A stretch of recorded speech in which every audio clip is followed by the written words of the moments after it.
سلام و درود بچه‌ها، چطورین؟ خیلی خوش اومدین به ویدیو. بچه‌ها من برگشتم، من زنده‌ام. اگه فکر کردین من مردم کاملا اشتباه فکر کردین. من زنده‌ام، من نمردم. دلیل نبودنم بچه‌ها این بود که مریض شدم. بعد خرابم مریض شدم، داشتم میمردم، ولی اصلا مهم نیست. پرقدرت برگشتم واسهتون ویدیو بسازم. خیلی دوستتون دارم. مرسی بابت 70 تایی شدنمون. عاشقتونم. لاک و سابسکرایب فراموش نشه. بریم سراغ ویدیو. بچه‌ها امروز من یک تصمیم گرفتم سمی و عجیب غریب ترین و چرت و پرت ترین و آشغال ترین، البته شاید خیلیاتون این ترکیبا رو دوست داشته باشین، ترکیبا رو درست کنم و بخورم. احمقم حقیقتا. حالا چرا میخوام این کارو بکنم؟ برای اینکه اگر شما یک روزی خواستین این کارو بکنین نکنین. جدی اصلا منطقتون میگه که این کارو نکنین، این خوراکی نباید بخورید، این کارو نباید بکنین، ولی من بازم بهتون میگم که 1% اگه شک داشتین که باید این کارو بکنین انجام ندید. خیلی دوستتون دارم. بریم سراغ ویدیو. خب بچه‌ها این میز شلوغی رو که می‌بینید وسایلی ان که قراره با هم دیگه ترکیبشون کنیم. آبو میخوام با لواشک واسهتون قاطی کنم، لواشک خونگی‌ها. شیرم با لواشک میخوام قاطی کنم. بستنی کجاست؟ اینو میخوام با رب بخورم. بعد عسلم میخوام با پنیر بخورم. کشک به همراه مربا، بیسکویت به همراه تخم مرغ، کامل به همراه سس و چیپس به همراه پیاز. چرا به خودت مریضی تو؟ واقعا نمیدونم، فکر کنم مریضم. مشکل ذهنی، مشکل عقلی داری تو، با خودت مشکل داری. نمیدونم. اینا رو که میبینید قراره من دونه دونه با هم دیگه ترکیبشون کنم، تو این ظرفا بذارم و قراره شما یک بشکن ببینین، ولی من قراره دهنم سرویس بشه. 1 2 3. بچه‌ها همونطور که میبینید چند تاشو آماده کردم و گفتم شما هم در این مسیر آماده کردن کمی با هم همراه باشین. و قیافه ها رو میبینم میترسم، یعنی نمیدونم چرا دارم این کارو میکنم، ولی دارم انجام میدم. و این صحنه رو خواستم شما ببینید. تخم مرغ رو من بشینم تو بیسکویت بعد بخورم. خدایا به من یک عقل بده که این احمق بازی ها رو انجام بدم. جدی نمیدونم چرا دارم این کارو میکنم. شاید به ترکیب جاودانگی رسیدیم، کی میدونه. شاید مثلا فرمول جاودانگی رو پیدا کردم. پس با نام و یاد خدا اینو قبلا شکستم تو سرم، ولی دیگه این کار نمیکنم. وای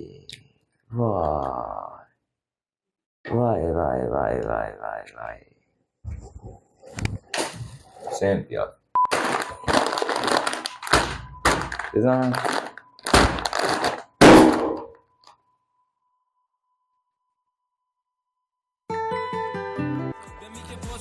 دورم دور و دسته با کله داز میدونه یکی باشه بعد خوشو میکنه دراز میتره که اولین چیزی که میخوام تست کنم آب با لواشک طبق نوشته اینجامون که گذاشتم قوطه ور شده توش. و قیافه این، وای بچه قیافه اینو نگاه کنین شما. هرچی نگاهش میکنم دارم نمیخواد بخورمش. وای لذیذ.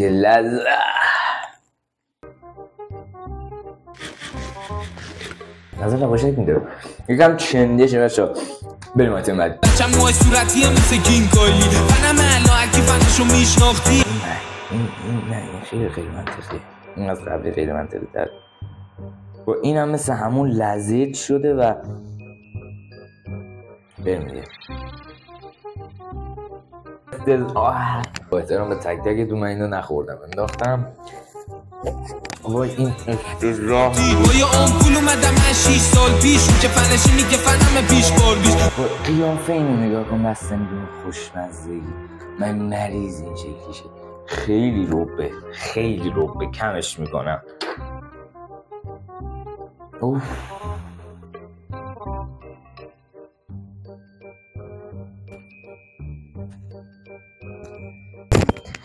افتضاح. اصلا دیدم بهتون پیشنهاد نمیدم. تو چقدیه نمیره تو میسان شدم بشه داره رکورد کین کردی. من اینو قبلا تست کردم. این بد نیست ولی خوبم نیست. ترکیب شوری و شیرینیه. بده. این بد نیست ولی خوبم نیست. بریم بعد. هنو رفتم مرده زنده است و وقتی یه سه جنون میده بهم دست و وقتی این هم همون شوری و شیرینیه. شوری و شیرینی هیچ جا خوب نمیشه. این بد نیست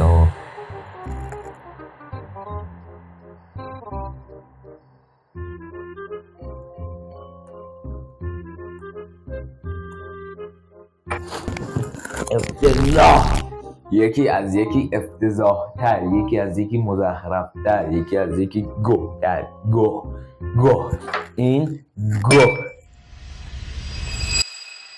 کشکش در پورک یه خیابونی میدونه من روزان قانون بیقانونی میمونه میشی واسه من بالا میارم اینو بخورم بالا میارم.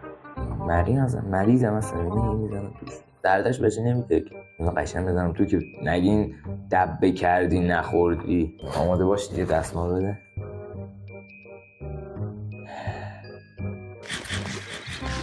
مزه خاص نمیده، مزه بیسکویت میده. واسه شاید باید در ابعاد بیشتر تستش کرد. آها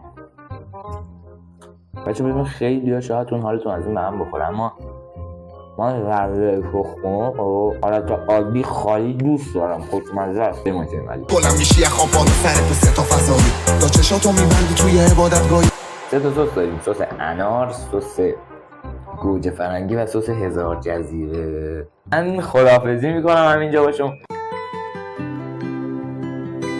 مصرف دستمال کاغذی کردم از مصرف 1-2 روز بیشتر برای چیزا برای مثلا عطسه کردن، تمیز کردن دهن، تمیز کردن دست. دیدی دیگه نمیخواد جمعش کنی. اوکی من آمادم. این خامه ایز کم برمیدارم گیره. برگم شو با اینکه واقعا بچه بدن اینا. نگاه یکی گوتق برو گم شو. بابا من این سس رو دوست دارم حالت عادی، چرا باید با این بخورم؟ تمام طرز فکرم راجع به این سس خراب میشه. وای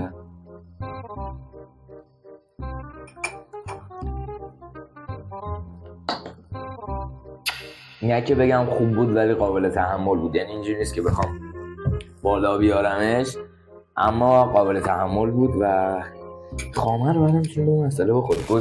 گذشت و رسیدیم به چیزی که پکوندمش. چیپس به همراه پیاز با پوست میخورم. این 3 تا چیپس، اینم یه پیاز. بسم الله و بالله.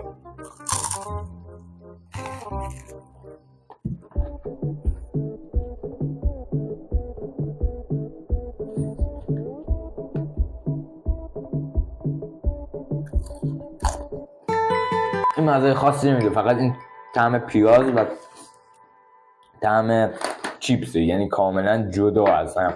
یعنی شما اینو جدا اسم می‌کنی، اینو جدا اسم می‌کنی. اینجوری نیست که با هم اسم کنی یک طعم گوه بیاد تو دهنت. این طعم کاملا جدا. اینم که اینجاست.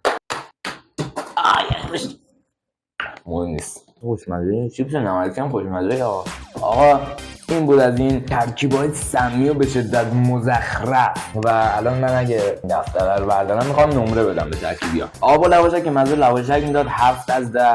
شیر و لواشک 5 از 10. بستنی و رب وای 0 از 10. بستنی و رب 0. پنیر و عسل 2. کشک و مربا 3. بیسکویت و تخم و مرغ ببین قابل تحمل بود، من میتونستم بخورم. 5. سس 1000 جزیره 4. سس گوجه فرنگی 2 و سس انار 0. چیپس و پیاز 10. چیپس مزه چیپس جدا بود، مزه پیاز جدا بود. خیلی خوشمزه بود. چیپسی بود که تنده و مزه پیاز میگه. خیلی دوستتون دارم. تا ویدیو بعدی